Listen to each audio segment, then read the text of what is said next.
Welcome to the Parenting Roundabout podcast for the week of June 19th, 2023.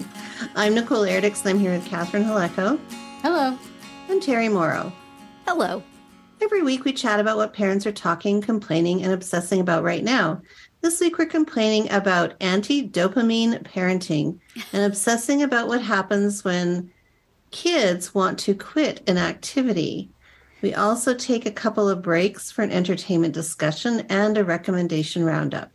Today we are talking about things that make us proud. So I'm going to just send that over to you, Terry, because you had a big weekend a while ago. Yeah. My family went to the Special Olympics in New Jersey, which I believe I've talked about earlier on this podcast. We had a very successful and fun weekend, and we ate a lot of candy. There was, for some reason, a lot of candy at the Special Olympics this year. I don't know why. ShopRite, I think, which is a supermarket chain here, donates all the food, and this stuff was totally remaindered Easter candy. And so there were like lots of egg-shaped things, and it's like, you're not fooling me, ShopRite. You didn't just buy these for the athletes. You're trying to unload big truckloads of sugar. Yes, I will take some. Thank you. So, but another really sweet part of the weekend was not so much what my kids did in their athletic endeavors, which they did great, and I'm so proud of them, and yay! But my sons, they were staying in the dorms, and on Saturday night, they were all going to go out for an activity. I think they were going to go see a movie. And my son's roommate wasn't feeling well. He had a stomach ache, probably from all the candy. And my son stayed with him. You know, he just didn't go out with everybody. He stayed with his roommate and kept him company. Which, yeah, more to me than coming in first in a race. That's a good dude right there. Yeah. And his the coaches always tell me how he's always the first one to help if they need stuff carried or they need stuff put away or whatever they need to do. He's there to do it. And I love that. And then there was a time where my daughter was in a race, and watching it, we thought she had come in second. But when they were giving the medals, they have them walk out in order so that when they stand on these platforms, the person who won gold will be on the highest one, and then second and third next to them. And when they placed them on the podium, she was on the top, like she had won the gold. And I thought, well, we didn't think that, but yay, that's nice. And then when they came to give the second place medal, they said her name. And everybody was a little confused for a minute, and they realized what they had done. And then she just walked down to the second place one, and the other girl went up to the first place one, and my daughter immediately put her hands over her head and cheered. And I'm like, good sportsmanship, babe. Gold medal for good sportsmanship. I just loved it, because some kids would have been understandably upset by that, or at least not super psyched, but she just was the best sport about it. And that's the stuff that makes you proud as a parent. The other stuff is great and you're excited, but to see your kid being a good human, that's what really, it doesn't have to be something big. I mean, the big things are great. The graduations and the driver's licenses and all those things are great, but just the small gestures of kindness, the small acceptance of imperfect circumstances is just, maybe I did something right somewhere along the line. Yeah. Maybe that's the thank you part. The F you part comes later, but, not everything was wrong. So I just thought I'd ask you guys, have you had anything lately that just, some small thing that made you stop and go, that's my kid, and feel good about yourself and feel good about them and feel proud? Catherine, I know you've had some big things. Yes, well, you mentioned the driver's license and the graduation, but also on the same day as the driver's license, I had to send my computer away to the computer hospital. And I went to my son had just gotten, with his graduation money, he got a brand new MacBook. And I said, can I borrow the old one? Because I'm going to be without a laptop for like a few weeks. And, I can't function with I can only do so much on my phone, I can't work. There's a lot of things I can't do. Yeah. So I was like, okay, no problem. We have this old MacBook. It had actually been my daughter's, and then she sold it to my son, and when she got her new one, and then he got his new one. And it just came. I mean, he'd had it for a few days. And so I was like, can I borrow the old one? He said, well, no, it doesn't work at all. Like, it won't turn on. It's just completely, it's completely dead. It's deceased. It's a brick. And he said, but you can use the new one. Aww. And he just let me use his brand new one. So it's very... That's lovely. I mean, I also let him use my car. So that but may not your have new played... car. No, it's not a new car at all. It's an 8-year-old car. Yeah. That it not coincidentally just came back from the body shop where it had to have some work done thanks to somebody who was learning how to drive. Oh no. Uh-oh. So yeah, I mean, there were some trade-offs probably involved, but still, it was super nice of him to offer his... You would have totally understood if he hadn't. And so lovely that he did. Yes. And then my other kid was just telling me how a few weeks ago she went to stay. She has this new guy that she's seeing, and she went to stay at his family's house.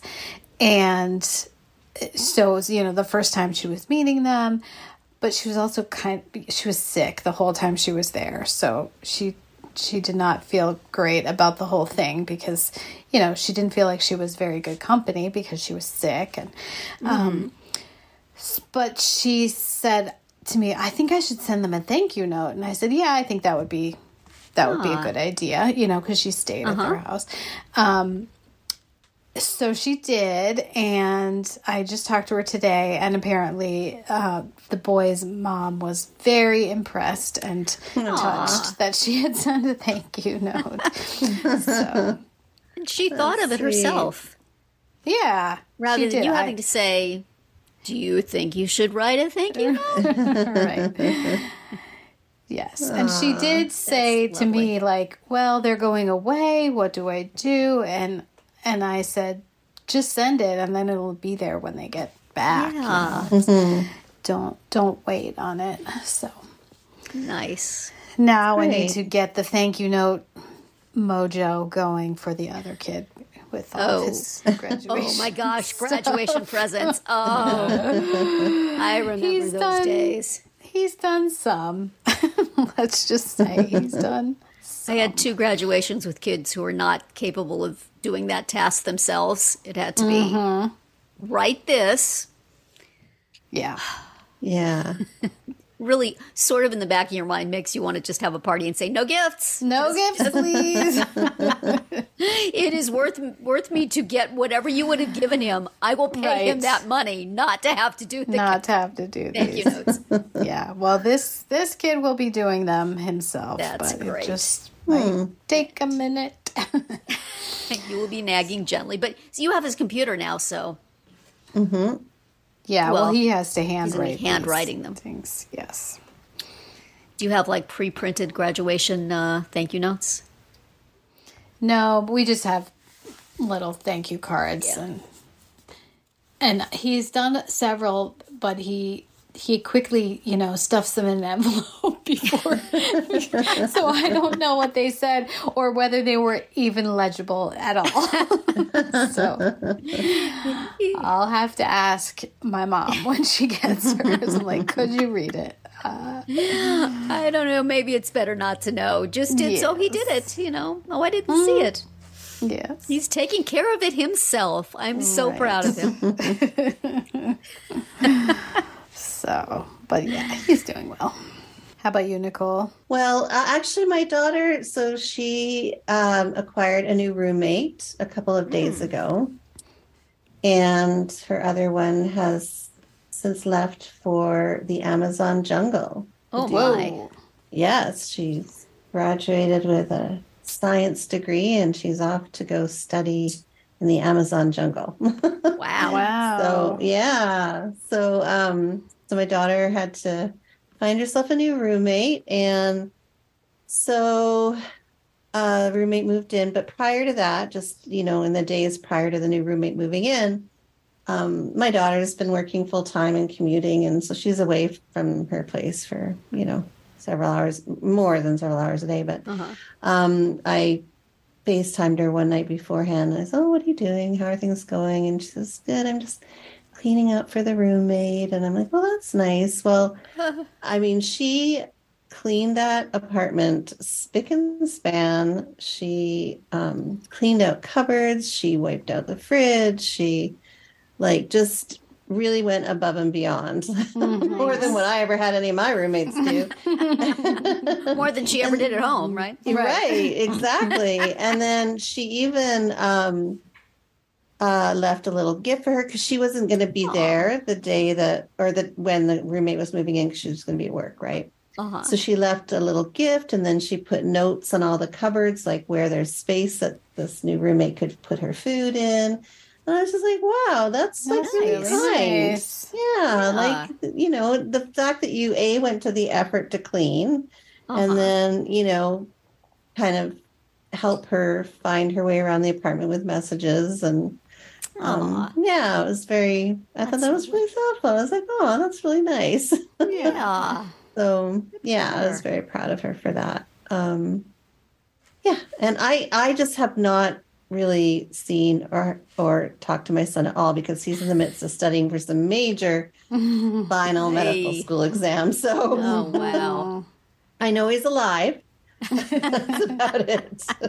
I check in for proof of life every couple of days. Right. The poor guy. He is in a world of hurt right now, I imagine. So I'm staying away. So yeah. Well, we're proud of him for going through all that anyway. We're proud of his perseverance, despite. That's right. It's a macro pride and not a micro pride. Oh God. So true. Yeah. But yeah. Well, good. We have raised some good humans, apparently. Yeah. So we're patting ourselves on the back just a little bit, but we'll stop there before we tempt fate any further and say that's it for today's round 1. Tune in tomorrow for our entertainment-themed round 2, and later in the week to find out what we're complaining about, obsessing about, and recommending right now.